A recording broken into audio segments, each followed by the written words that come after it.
Vous avez vécu un calvaire, un viol le 11 novembre dans le hall de votre immeuble. J'entends des bruits de pas courir derrière moi et en fait je me retrouve plaquée au sol. Une jeune femme qui a été très peu soutenue, qui s'appelle Claire Géronimi. Vous prenez la parole sur RMC pour dénoncer l'insécurité dans laquelle vivent les femmes au quotidien.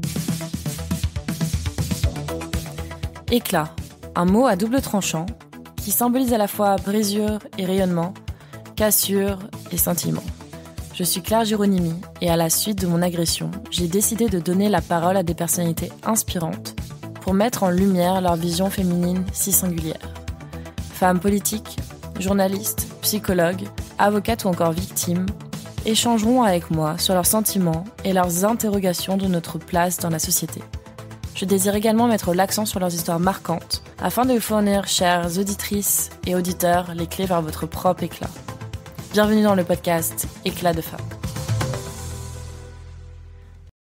Aujourd'hui, j'accueille Dominique Lagroux-Sampère. Ancienne journaliste chez TF1, elle a également créé son podcast Entre vous et moi. Je vous encourage donc à le regarder et je vous mettrai son lien en description. J'ai également envie de parler de son livre Celle qui s'aime enfin aux éditions Flammarion, publié en 2023.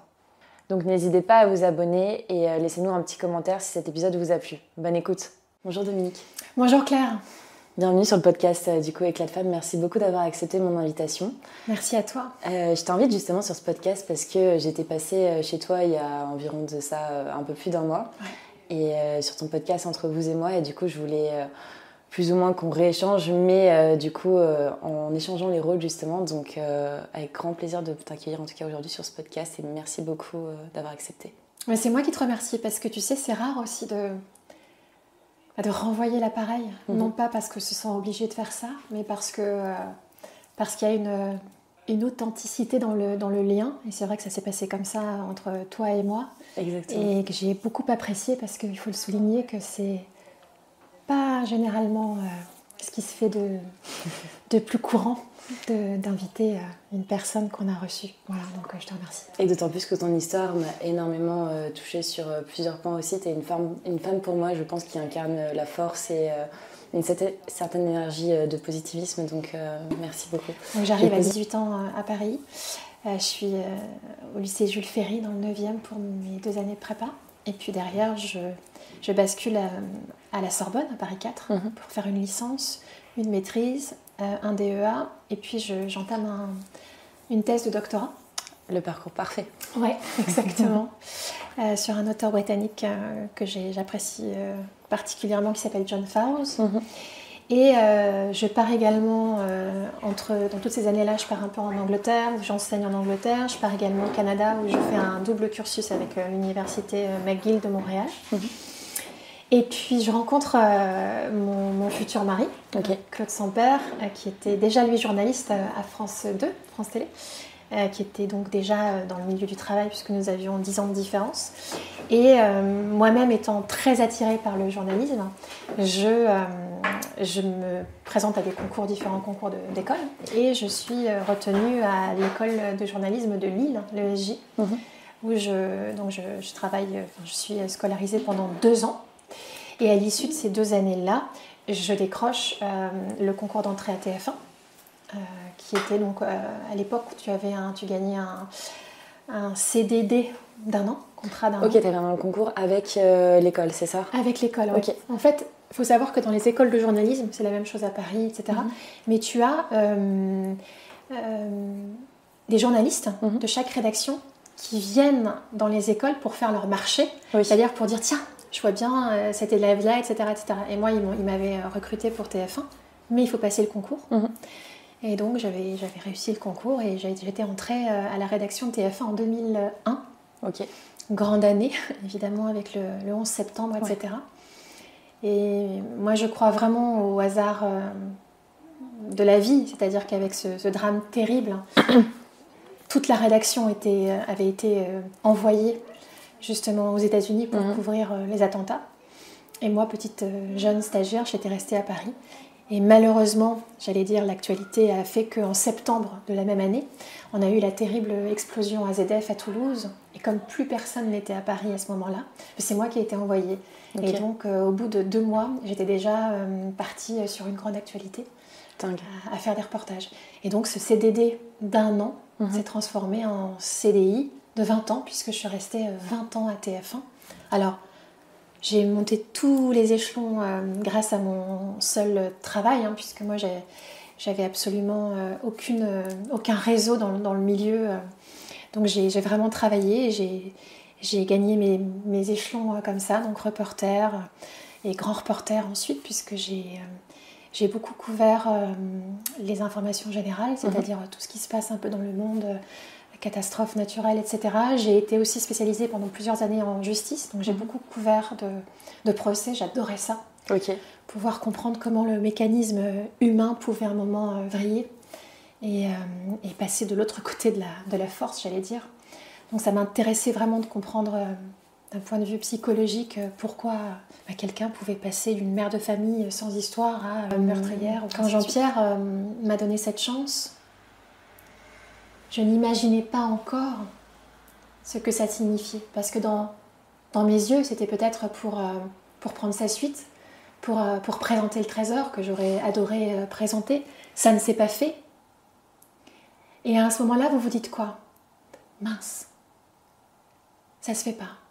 Qu'est-ce qui se passe ? Et puis, vous apprenez qu'à la maison, votre mari, le papa de mes enfants, tombe malade.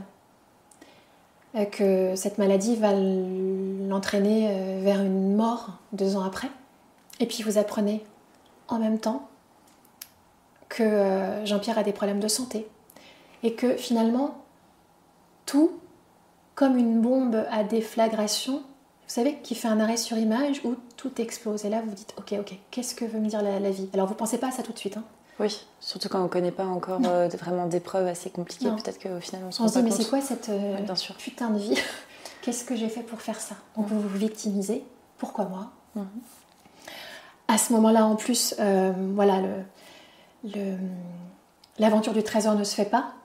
En tout cas, se fait sans moi. Et vous comprenez plus rien. Et vous comprenez une chose, en fait. C'est que la vie vous donne des leçons. C'est à vous de comprendre le message de ces leçons. Bien sûr. Et c'est aussi à vous de comprendre que vous avez la force d'affronter tout ça. Alors ça passe Bien sûr. par ça. C'est-à-dire qu'à un moment, vous sombrez. Donc le cancer de Claude l'a emporté. Donc vous devenez veuve. Et puis vous devez aussi annoncer la nouvelle à vos enfants. Et puis vous devez vous dire que vous allez devoir vivre à 3. Est-ce que vous êtes capable, vous, mère, de supporter tout ça ? Supporter le rôle du père et de la mère. Ouais. C'est quelque chose c'est assez lourd. Parce que ça met par terre, en fait, un deuil. Exactement. Ça met par terre. Vous voyez votre avenir professionnel prendre une autre direction. Ok, alors à quoi je sers, en fait ? Pourquoi j'ai fait tout ça ? Tout arrive d'un coup, en fait. Pourquoi ? On m'a dit que j'étais capable, mais en fait, ça se passe pas. Et puis, Jean-Pierre, qui à un moment vous quitte, non plus d'un point de vue imagé, mais d'un point de vue physique, puisque lui aussi va mourir peu de temps après. Tout s'est suivi d'un coup. Et là, j'avoue, c'est le vide. Ouais. Et là, vous mettez les genoux à terre. Mais souvent, moi, j'ai un mantra. La vie ne met pas, quelque chose insurmontable sur notre chemin. Ouais. Et sur le moment, on le voit pas. Mais je pense que sur le moment, tu l'as pas forcément vu non plus. Je pense que tu es passée par des phases très difficiles, justement. Et justement, comment tu as fait pour rebondir après cette vague c'est cette grosse bombe qui a éclaté en face de toi et dans ta famille aussi? J'avais envie de te dire, et toi, comment t'as fait ? Ouais. C'est fou. La vie m'a fait un cadeau. Je peux le dire aujourd'hui. Parce que j'ai travaillé dessus, parce que j'ai vu une psy absolument incroyable. C'est donner du sens à ce qui n'en a pas. Puisque ça n'a pas de sens de traverser ce que nous avons traversé, puisque ça n'a pas de sens pour des enfants de perdre leur papa alors qu'ils ont 10 et 13 ans. Bien sûr. Que faire avec ça ? J'allais dire que mes soucis professionnels, à ce moment-là, tu te dis, ok, je vais les gérer après. Là, il faut que je gère ce qui se passe. Le perso. Et gérer, c'est à la fois se dire que si toi, t'es pas debout, tes enfants ne pourront pas survivre. Et ça, ils ne le sauront jamais assez, mais mes enfants m'ont sauvée. Oui, c'est ce que j'allais te poser comme question. Si tu n'avais pas eu ces enfants, est-ce que tu serais peut-être encore là aujourd'hui ? Qui sait ? Qui sait ? Non. Et en aimant à nouveau très rapidement, je me suis rendu compte en fait que, tout comme quand on a un enfant, le deuxième, on l'aime de la même manière parce que l'amour se démultiplie. Bien sûr. Tout comme on aime, et j'aimerais toujours mon mari, mais quand cet homme, Jeff, est arrivé dans ma vie peu de temps après, en fait, je me suis rendu compte que c'était une autre histoire, un autre amour qui prenait vie. C'est pas quelque chose qui est remplacé ? Pas du tout. Ça n'a rien à voir ? Pas du tout. C'était dédoublé, c'est-à-dire que voilà. Et puis, ils prenaient pas la place de leur père, parce que c'est quelqu'un de suffisamment sensible, intelligent et brillant pour comprendre que c'est pas son histoire, que lui aussi a ses enfants.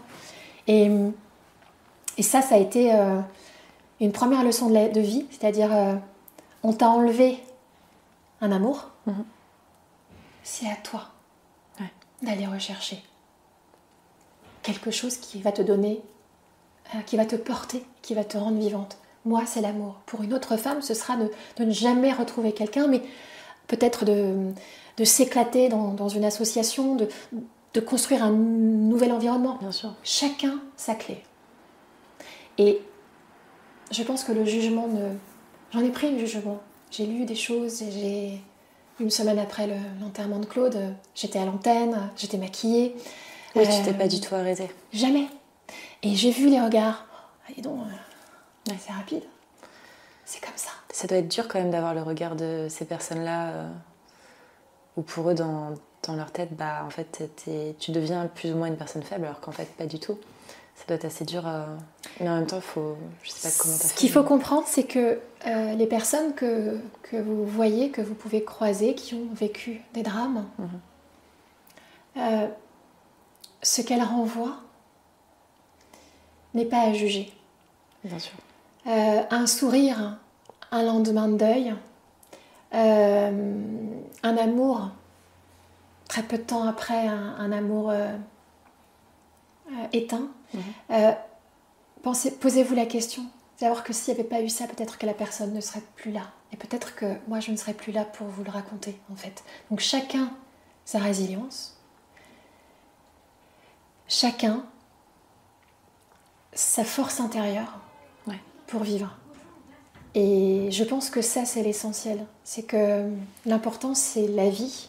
Peu importe le chemin que vous allez emprunter pour vivre, ayez l'intelligence de le respecter, en fait. C'est ce que je dis à toutes celles et ceux qui, quelquefois, peuvent porter des jugements hâtifs sur des situations. Et moi, j'aime à dire que je lui dis quelquefois souvent à Claude que sa mort est un cadeau, même si c'est très difficile à entendre et qu'encore une fois, j'entends les critiques ou comment ose-t-elle dire ça, etc. Écoutez juste, c'est un cadeau parce que puisqu'il a tout fait pour ne pas mourir, puisqu'il a tout fait pour guérir, puisqu'il a tapé 2 premiers cancers et que 25 ans après, il se fait rattraper par un 3e cancer qui cette fois-ci l'emporte alors qu'il est père, qu'il est mari, puisqu'il a tout fait et que ça ne s'est pas fait, puisque la mort l'a emporté, il y a forcément un cadeau caché. Et le cadeau, c'est de nous permettre, à mes enfants et moi, de prendre notre envol. Et là, je sens que plus rien ne peut m'arrêter. C'est-à-dire que j'ai pris la décision de quitter TF1 parce que professionnellement, je ne m'y retrouvais plus. J'ai pris la décision d'écrire des livres pour raconter mon histoire et pour impulser l'espoir et la force que je peux ressentir pour transmettre. Bien sûr. Et de créer ce nouveau média sans rien. De zéro. Avec mes propres deniers, comme on dit dans le milieu, from scratch, donc à zéro total.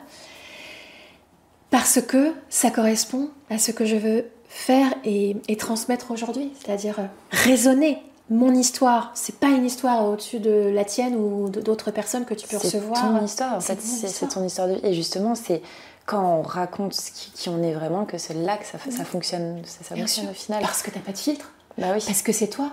Totalement. Et si ça a marché pour moi, pensez pas que je suis une Wonder Woman. Non.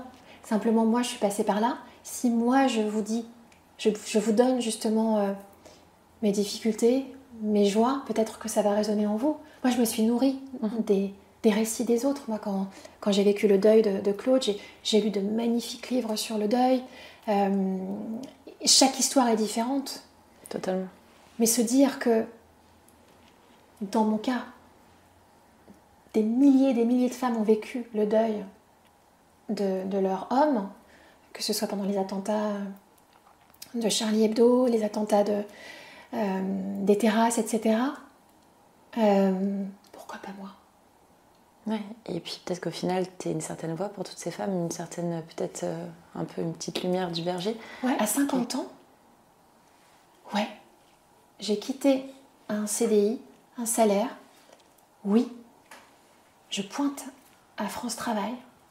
Oui, l'ego en prend un sacré coup parce qu'on se dit... C'est clair. Waouh, avec tout ce que j'ai fait. Ouais. Bonjour. Ça aussi, c'est des épreuves. Mais je t'aurais pas dit ça quand j'ai commencé, quand j'ai poussé la porte de Pôle emploi, je t'aurais pas dit ça. Je me suis retrouvée dans ma voiture, j'ai pleuré comme une enfant, en me disant, mais pourquoi j'ai travaillé si fort ? Ouais. Et pourquoi la vie ? Ben non, cocotte. C'est pas pourquoi la vie. C'est toi qui as senti que tu ne pouvais plus, que ton corps ne pouvait plus, que ta tête ne pouvait plus, que tu n'étais plus aligné avec ce que tu faisais, l'endroit où tu étais, les gens que tu côtoyais. Donc maintenant, ok, t'as le droit de pleurer. Vas-y, vide tout. Et maintenant, tu y vas.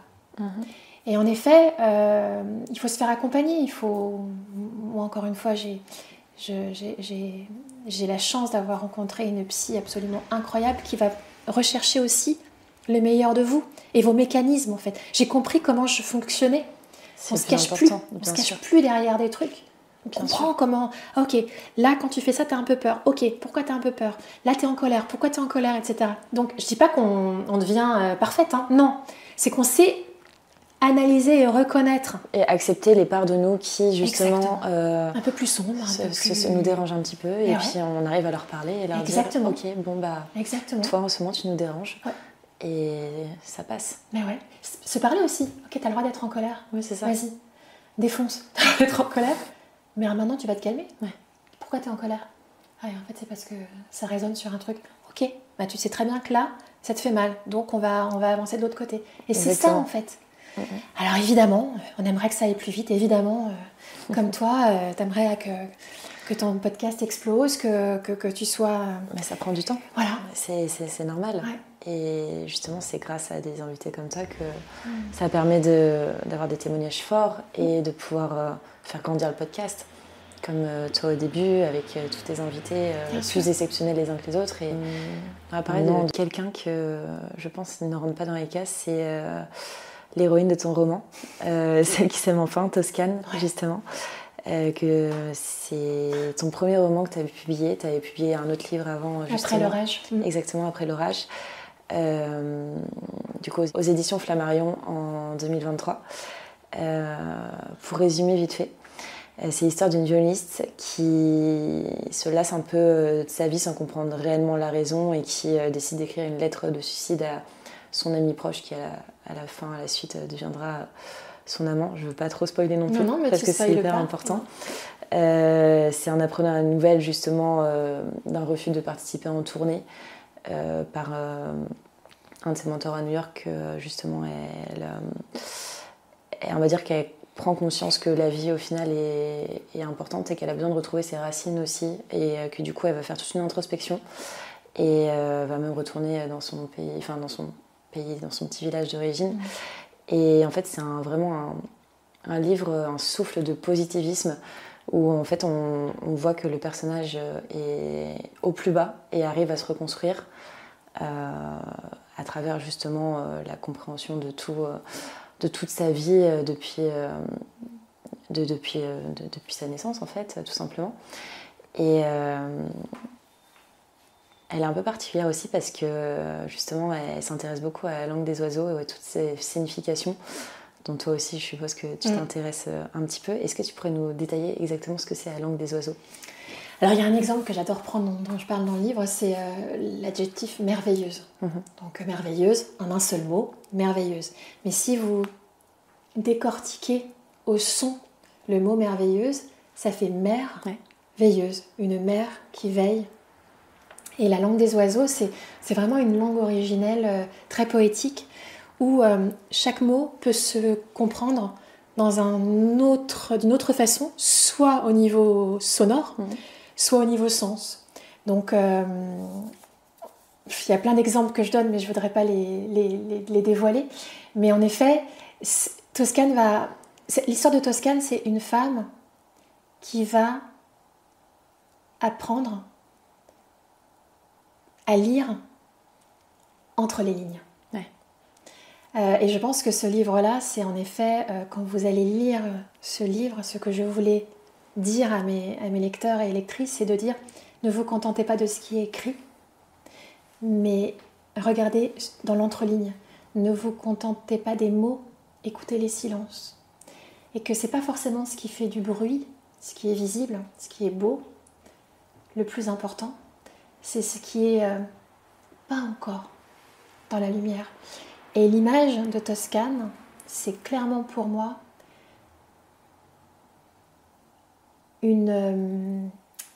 avant d'être papillon, on a une chenille. Elle n'est pas chenille, elle est entre la chenille et le papillon. Elle est ce moment-là où dans le cocon, la chenille meurt, littéralement. Elle n'est plus rien. Donc elle est passée de la chenille qui n'ose pas se montrer, qui est pas sûre d'elle, pas confiante en elle, qui attend la validation des autres, qui rampe pour pas gêner, pour pas faire de bruit, qui va chercher la reconnaissance, mais qui ne l'aura pas parce que personne ne va la voir, cette Toscane. Et puis elle va se transformer. Et elle va passer dans ce stade de non-vie, de mort, pour ensuite se transformer en papillon. Incroyable. Et elle est vraiment... J'ai voulu raconter cette histoire qui peut être une histoire universelle pour une femme, pour un homme, d'accepter en fait qu'une vie, elle est cette transformation. Il faut passer par ces transformations-là pour avancer, pour vivre. Et donc, c'est en ça que c'est très positif, c'est qu'on croit vivre l'horreur. Bien sûr. Mais on ne savait pas qu'être une chenille, c'est pas cool. Alors finalement, on se contentait de ça. On va vivre encore plus durement puisqu'on va disparaître au monde. Ouais. Mais mon Dieu, que c'est beau derrière, le papillon. Après, le papillon, ça dure pas longtemps. C'est aussi l'image de la vie. C'est-à-dire que la vie... elle est courte. Elle n'est pas éternelle. Ouais. On se croit invincible. Quand on a 5 ans, 10 ans, à notre âge, on se dit « Oh là là, faut se dépêcher de vivre, quoi. » Ouais. Donc c'est ça, en fait. C'est comme une image, une allégorie de la vie que j'ai voulu raconter. Alors à travers cette jeune virtuose qui n'était pas consciente du talent extraordinaire qu'elle avait. J'ai également relevé dans quelques citations, en tout cas dans ton livre, dont je voulais parler avec toi justement, dont celle de Nietzsche. Il faut porter en soi un chaos pour pouvoir mettre au monde une étoile dansante. Qu'est-ce que ça t'évoque ? Les frissons. Ouais. J'adore cette citation de Nietzsche. Je pense que si on m'avait donné cette citation-là quand j'étais ado, j'étais alors très préservée de tout ça, puisque j'ai eu la chance de grandir dans une famille très aimante, très peu liée au deuil. Enfin, j'ai été préservée de tout ça. Et j'aurais pas vraiment compris, en fait, je pense. Mais pourquoi se faire mal ? Oui. Mais en fait, c'est pas ça qu'il faut lire. C'est que le bonheur, c'est pas toujours. En fait, le bonheur, c'est des phases de douleur et des phases de grande joie, en fait. Et le bonheur, c'est ça. Et il faut accepter que pour être heureux, il faut être malheureux. Il faut que pour voir la lumière, il faut aussi accepter l'ombre. Quand il fait très très beau et que le soleil tape, on est bien content d'avoir de l'ombre pour un petit peu se mettre à l'écart et souffler. Je crois que c'est ça que m'évoque cette phrase de Nietzsche, c'est que une étoile dansante, c'est une étoile qui vibre, qui bouge, qui est dans l'activité permanente et dans le ressenti. Et pour ça, il faut quelquefois aller voir ce qui fait mal. Et j'ai compris en fait que que la vie m'avait offert cette opportunité d'aller voir les choses qui font mal. Faut pas s'y brûler en fait. Faut pas. Moi, je dis toujours que c'est beaucoup plus facile de sombrer que de remonter. Parce que sombrer, on se laisse tomber. Alors, je dis pas que c'est facile, mais on sombre. On a mal, on pleure, on est complètement. Mais c'est comme un abandon et vous lâchez prise vous tombez dans un puits et vous vous laissez tomber, vous vous laissez tomber. C'est ça, comme beaucoup plus difficile de remonter parce qu'il n'y a pas de prise. Donc c'est à vous de les trouver, les prises. Et puis quelquefois on retombe et on se dit mais à quoi bon c'est ça en fait. C'est ça la vie. Merci à vous d'avoir écouté cet échange entre femmes. J'espère que cette conversation vous a plu. Si c'est le cas, nous serions ravis de connaître votre retour et n'hésitez pas à nous mentionner en story sur les réseaux sociaux. Pour découvrir les nouveaux épisodes d'Éclat de femmes chaque semaine, abonnez-vous sur votre plateforme d'écoute préférée. Et si vous pensez que cela pourrait intéresser l'un de vos proches, je vous encourage à le partager avec lui. À très vite!